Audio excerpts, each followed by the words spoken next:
Hello everyone. Today we will discuss about our new chapter. We will start our new chapter, chapter 4, structure of atom. Atom का structure. ये जो chapter है बहुत interesting chapter है. इस chapter में ये बताया गया है कि एटम किससे मिलके बना होता है और एटम जिससे भी मिलके बना होता है वो सारे पार्टिकल्स कहाँ प्रेजेंट होते हैं. Got it. और in the end we will discuss about isotopes, isobar and isotones, okay, and uses of isotopes. So let's discuss about this chapter. Dear students, as you know that Dalton gave a atomic theory. According to this theory, atoms are indivisible. जो Dalton ने theory दी थी उसके according Dalton ने ये कहा कि atom means टम मतलब डिविजिबल और ए मतलब नॉट. जो डिविजिबल नहीं है, जो तोड़ा नहीं जा सकता, उसको क्या कहते हैं? एटम. लेकिन एटम के ऊपर फर्दर स्टडी हुई और ये पाया गया कि एटम सबसे छोटा नहीं है. एटम के अंदर 3 सब एटॉमिक पार्टिकल्स प्रेजेंट होते हैं. इसका क्या मतलब है? एटम्स 3 और छोटे छोटे पार्टिकल से मिलके बना होता है और इनकी डिस्कवरी वेरियस साइंटिस्ट ने की. इस चैप्टर में यही डिस्कस किया जाएगा कि ये जो 3 सब एटॉमिक पार्टिकल्स होते हैं, इलेक्ट्रॉन, प्रोटॉन और न्यूट्रॉन, इनको किसने डिस्कवर किया और अगर जब एटम इतना छोटा है तो ये तीनों पार्टिकल्स एटम्स के अंदर कहाँ प्रेजेंट होते हैं, एटम का स्ट्रक्चर कैसा होता है, इसमें जो एटॉमिक पार्टिकल्स होते हैं वो कितने कितने प्रेजेंट होते हैं. Got it. तो हम स्टार्ट करते हैं. सबसे पहले पहला सब एटॉमिक पार्टिकल है आपका इलेक्ट्रॉन. ठीक है. और इलेक्ट्रॉन को स्मॉल ई से डिनोट किया जाता है और उस पे एक नेगेटिव चार्ज प्रेजेंट होता है. दूसरा सब एटॉमिक पार्टिकल होता है प्रोटॉन, जिसको स्मॉल पी से डिनोट किया जाता है और इस पे पॉजिटिव चार्ज होता है. तीसरा सब एटॉमिक पार्टिकल होता है न्यूट्रॉन, जिसको स्मॉल एन से डिनोट किया जाता है और उस पे कोई चार्ज नहीं प्रेजेंट होता. Got it. और हम number 1 by number 1 in particles की डिस्कवरी को डिस्कस करेंगे. Got it. तो देखो, इलेक्ट्रॉन की डिस्कवरी की थी जे थॉमसन ने. प्रोटॉन की डिस्कवरी की थी ई गोल्डस्टीन ने. ठीक है. न्यूट्रॉन की डिस्कवरी की थी चैडविक ने. ओके. तो अपन ऐसे याद कर सकते हैं कि EPN और JGC. ठीक है. इलेक्ट्रॉन की जे थॉमसन, P की गोल्डस्टीन एंड N की चैडविक. Got it. तो एक बार फिर से डिस्कस कर लेते हैं. Atoms are not indivisible. The atom is made up of 3 subatomic particles known as electron, proton and neutron. Electron has negative charge, proton has positive charge and neutron has no charge. Got it? तो इसकी 1 by 1 discovery हम study करते हैं. सबसे पहले study करते हैं हम इलेक्ट्रॉन की discovery. Got it? Discovery of electrons.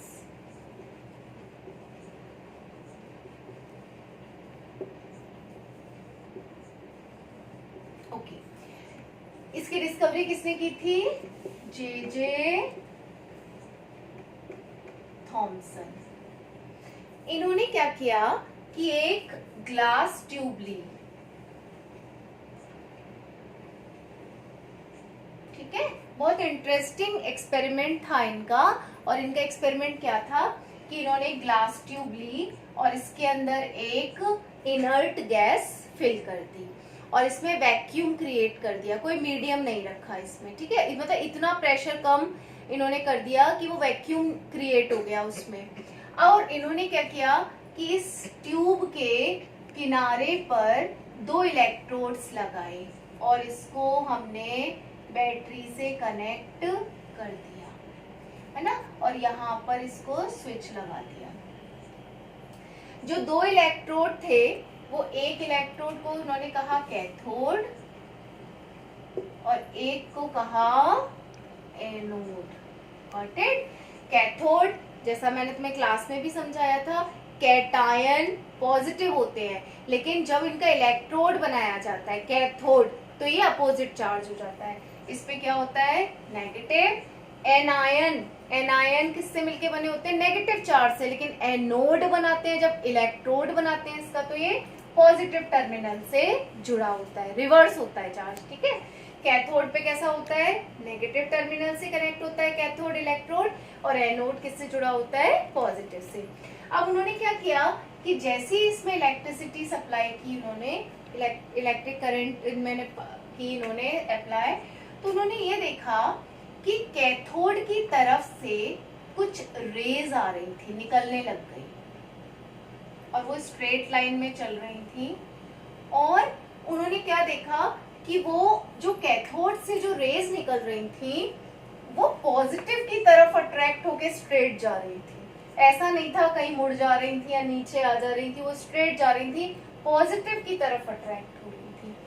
तो उन्होंने इस ऑब्जर्वेशन से, किस ऑब्जर्वेशन से, कि उन्होंने जैसे इस ट्यूब को कहा उन्होंने कैथोड डिस्चार्ज ट्यूब। ओके, एक डिस्चार्ज ट्यूब ली थी उन्होंने और जिसमें दो इलेक्ट्रोड लगाए थे, कैथोड एंड एनोड, और इलेक्ट्रिसिटी जैसी उन्होंने पास की तो उन्होंने देखा कि कैथोड की तरफ से कुछ रेज निकल रही हैं, और रेज जो है वो एनोड की तरफ ट्रेवल कर रही हैं स्ट्रेट लाइन में, वो कहीं मुड़ नहीं रही हैं। और इस ऑब्जर्वेशन पे उन्होंने ये कहा कि जब ये रेज पॉजिटिव की तरफ अट्रैक्ट हो रही हैं तो इन रेज के अंदर जरूर कुछ चार्ज है, because we know that attraction as well as repulsion always takes place between charges. जिसके अंदर चार्ज प्रेजेंट होगा वही अट्रैक्शन शो करेगा, वही रिपल्शन शो करेगा, जबकि कहना चाहिए रिपल्शन में दोनों चार्ज स्पीशीज होने ही चाहिए। तो उन्होंने ये कहा जे थॉमसन ने कि जो कैथोड से जो रेज निकल रही हैं जरूर वो कुछ चार्ज पार्टिकल से मिलके बनी हुई हैं। ओके, पार्टिकल होगा तभी तो उसके अंदर कुछ चार्ज प्रेजेंट होगा, कुछ मास वो एग्जिस्ट कर रहा होगा। Got it? तो उन्होंने कहा कि कैथोड रेज आर में, इन रेज को कहा जो कैथोड से रेज निकल रही थी उन रेज को क्या नाम दे दिया उन्होंने? Cathode rays. और क्योंकि वो एनोड की तरफ अट्रैक्ट हो रही है पॉजिटिव चार्ज की तरफ, तो उन्होंने कहा जरूर ये चार्ज पार्टिकल्स हैं, और ये पॉजिटिव की तरफ है तो जरूर इनके अंदर कैसा चार्ज है? नेगेटिव। कैसा चार्ज है? नेगेटिव। तो उन्होंने कहा कि the rays which are emitted through cathode, these rays are called cathode rays, and the particles, the charged particles from which cathode rays are made up of, these charge is negative charge, and these negative charge particles are called electrons. तो उन्होंने cathode rays के लिए कहा कि cathode rays में जरूर negative charge present है, और इस नेगेटिव चार्ज को उन्होंने नाम दिया इलेक्ट्रॉन्स का। ठीक है, और उन्होंने कहा कि इलेक्ट्रॉन्स पे 1 नेगेटिव चार्ज होता है, और उसका जो मास होता है, इलेक्ट्रॉन का जो मास होता है, इलेक्ट्रॉन का जो वेट होता है वो बहुत कम होता है, नेग्लिजिबल होता है उसका वेट। ठीक है, 9.31 into 10 to the power -31 kilogram. Got it? तो उन्होंने कहा कि इसका जो मास होता है वो बहुत ज़्यादा कम होता है, नेग्लिजिबल होता है, और इस पे जो चार्ज होता है वो -1 होता है। तो इस तरीके से इलेक्ट्रॉन की डिस्कवरी हुई। अब हम देखते हैं प्रोटॉन की डिस्कवरी। प्रोटॉन की डिस्कवरी भी इसी तरह से हुई थी, और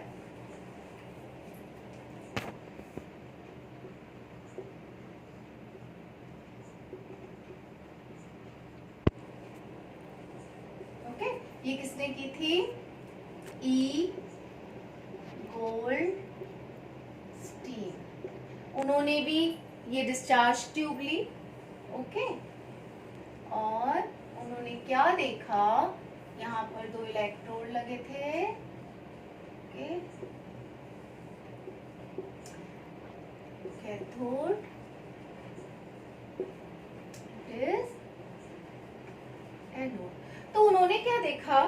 जो चीज जे थॉमसन नहीं देख पाए, उन्होंने वो चीज देखी। उन्होंने क्या देखा कि जब कैथोड से कुछ रेज निकल रही थी, उसी टाइम एनोड से भी कुछ रेज निकल रही थी।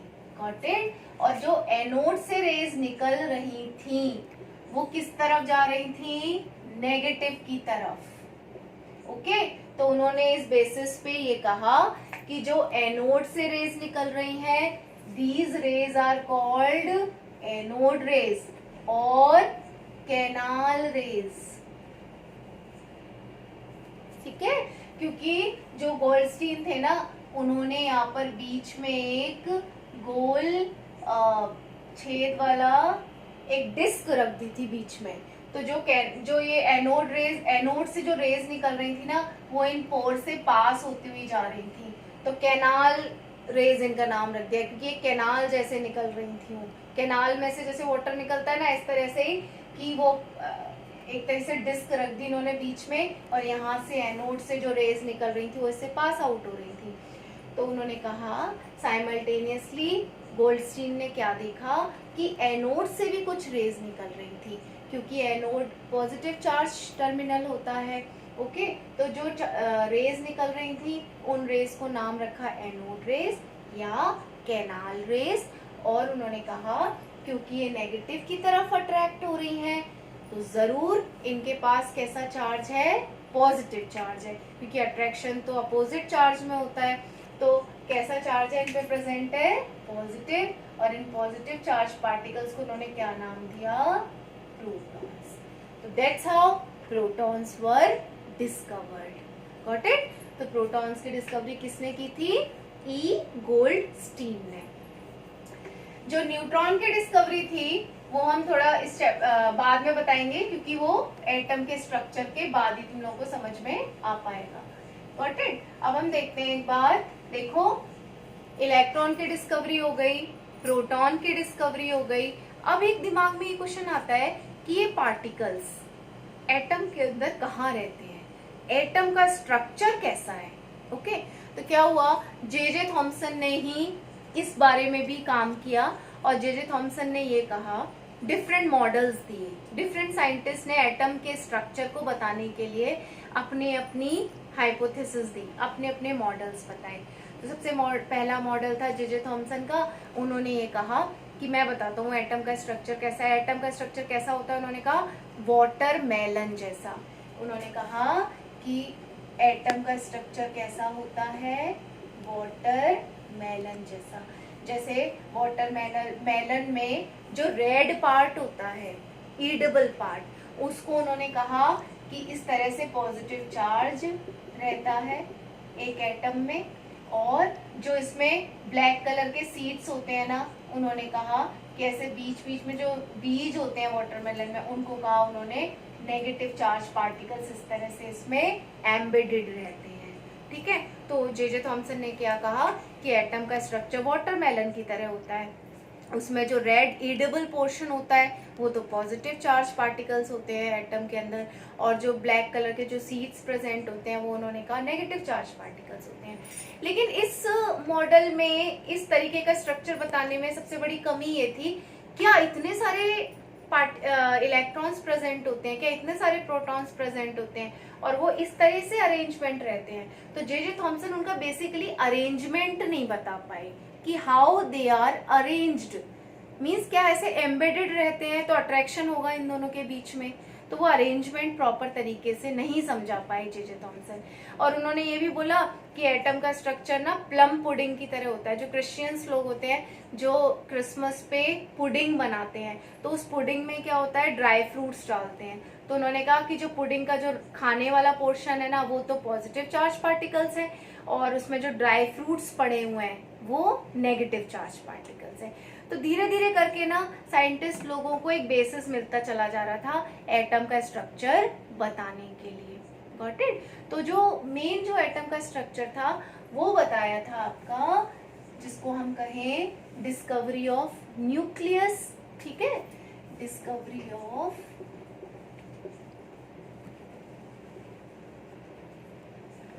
न्यूक्लियस, और ये बताया था रदरफोर्ड ने।